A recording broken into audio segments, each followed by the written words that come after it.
இதுதான் முதல் முறையாக பார்க்குறீங்கன்னா மறக்காமல் சப்ஸ்கிரைப் பண்ணிக்கோங்க, பெல் பட்டனை ஆன் பண்ணிக்கோங்க. அப்போ தான் அடுத்தடுத்து நான் போடுற எல்லா வீடியோவுமே நோட்டிஃபிகேஷனில் உங்கள்கிட்ட வந்து சேர்க்கும். அதே மாதிரி முடிஞ்ச அளவுக்கு நீங்களும் இந்த வீடியோ எல்லாேருக்கும் ஷேர் பண்ணுங்கள். அப்போ தான் உங்களை மாதிரி யாரெல்லாம் ரேஷன் கடை ஜாபுக்கு இன்டர்வியூ போயிருந்தாங்களோ அவங்களும் தெரிஞ்சுப்பாங்க ரிசல்ட் வந்திருக்கு. சரி வாங்க இப்போ வீடியோக்குள்ளே போகலாம். இன்றைக்கான வீடியோ என்னென்னா, புதுக்கோட்டை டிஸ்ட்ரிக்டில் ரேஷன் கடை ஜாபுக்கு யாரெல்லாம் சேல்ஸ்மேனுக்கும் பேக்கர்ஸ்க்கும் அப்ளை பண்ணி இன்டர்வியூ போயிருந்தீங்களோ அவங்கள வந்து ஷார்ட் லிஸ்ட் பண்ணியிருக்காங்க.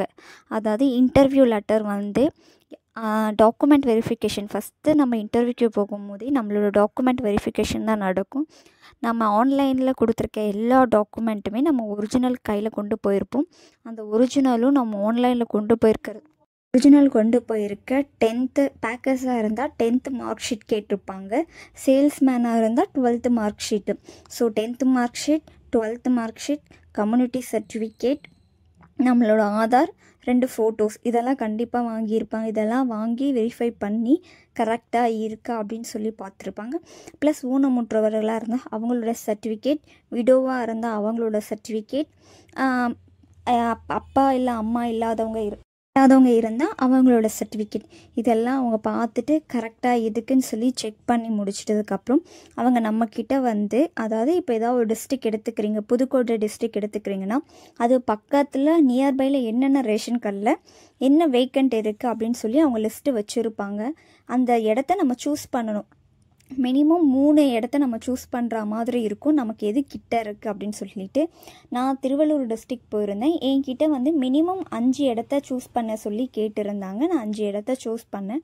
என்னோடய டாக்குமெண்ட் எல்லாமே கரெக்டாக தான் இருந்துச்சு. ஸோ அந்த மாதிரி நீங்கள் புதுக்கோட்டை டிஸ்ட்ரிக்டில் நீங்கள் சூஸ் பண்ணி முடிச்சதுக்கப்புறம் உங்களை வெயிட் பண்ண சொல்லுவாங்க. அதுக்கப்புறம் இன்டர்வியூக்கு உங்களை போயிட்டு இன்டர்வியூ ஹாலில் அங்கே தனியாக உட்கார வைப்பாங்க. அவங்க ஒவ்வொருத்தவங்களும் அப்ளை பண்ண ஒவ்வொருத்தவங்களும் முடிச்சுட்டு வெளில வரும்போது அடுத்தது நீங்கள் போகிற மாதிரி இருக்கும். அங்கே கண்டிப்பாக 3 பேர்கிட்ட இன்டர்வியூ பண்ணுறதுக்கு உட்காந்துருப்பாங்க.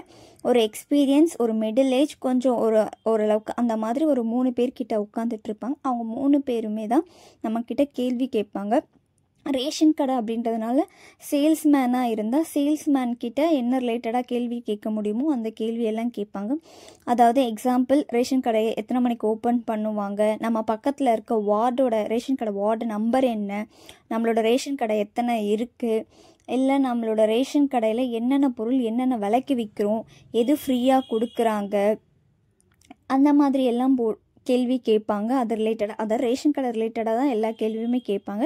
இப்போ பேக்கர்ஸாக இருந்தால் அவங்களுக்கு எந்த மாதிரி கேள்வி கேட்பாங்க அப்படின்னா, இப்போ அரிசியாக இருந்தால் எத்தனை கிலோ அரிசி கொடுப்பீங்க, அதாவது வெள்ளைக்காடு, பச்சைக்காடு அந்த மாதிரி இருக்க கார்டுக்கெல்லாம் எந்த மாதிரி கிலோ அரிசி கொடுப்பீங்க, எத்தனை கிலோ கோதுமை, துவரம்பருப்பு, அந்த மாதிரி அவங்க வெயிட்டு, ஏன்னா பேக்கர்ஸ்ன்றவங்க வெயிட் போட்டு மெஷர்மெண்ட் பண்ணி கொடுக்குறவங்க தான் நியாய விலை கடையில் வேலை செய்கிறவங்க. ஸோ அவங்களுக்கு அது ரிலேட்டடான கேள்விகள் தான் அவங்கள கேட்பாங்க. எத்தனை மணிக்கு வந்து கடையை ஓப்பன் பண்ணுவீங்க, எவ்வளோ நேரம் வரைக்கும் இருக்கும், காலையில் எத்தனை மணிக்கு, சாயங்காலம் எத்தனை மணிக்கு க்ளோஸ் பண்ணுவீங்க, அந்த மாதிரி. இப்போது ரேஷன் கடையில் சில பேருக்கு கிருஷ்ணாயிலெல்லாம் கொடுப்பாங்க. கிருஷ்ணாயில்ன்றது ஒரு சிலிண்டர் வச்சுருக்கவங்களுக்கெல்லாம் கிருஷ்ணாயில் கொடுப்பாங்க. வெள்ளைக்காடு அப்படின்னா அவங்களுக்கு சக்கரை அட்டை அந்த மாதிரியெல்லாம் இருக்கலாம். ஸோ இதெல்லாம் தெரிஞ்சு தான் சேல்ஸ்மேனுக்கும் பேக்கர்ஸ்க்கும் வந்து அவங்க இன்டர்வியூ கேட்பாங்க.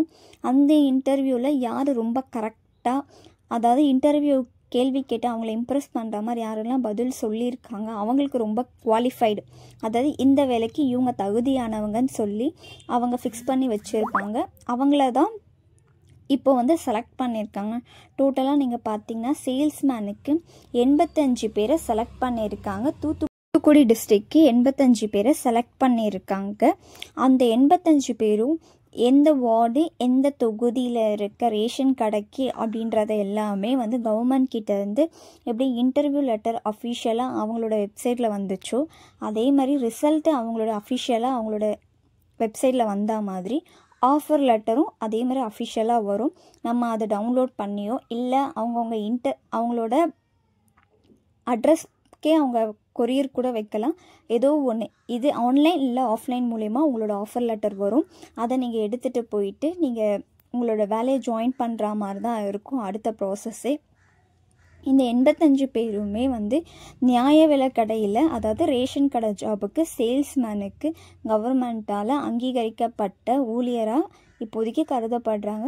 நெக்ஸ்ட்டு நீங்கள் பார்க்குறது அப்படின்னு நீங்கள் பார்க்க போனால் பேக்கர்ஸ்க்கு இந்த பேக்கர்ஸில் டோட்டலாக 8 பேரை தான் செலக்ட் பண்ணியிருக்காங்க.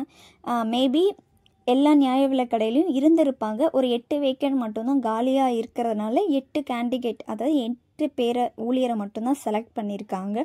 இந்த 8 பேரோட அஃபிஷியலாக அவங்களோட ஆர்டர் வந்து என்றைக்கு வரும் அப்படின்றது எல்லாமே கவர்மெண்ட் கிட்டேருந்து நமக்கு ஒரு நோட்டீஸ் வரும். நம்ம நோட்டீஸ் வச்சு தெரிஞ்சுக்கலாம்.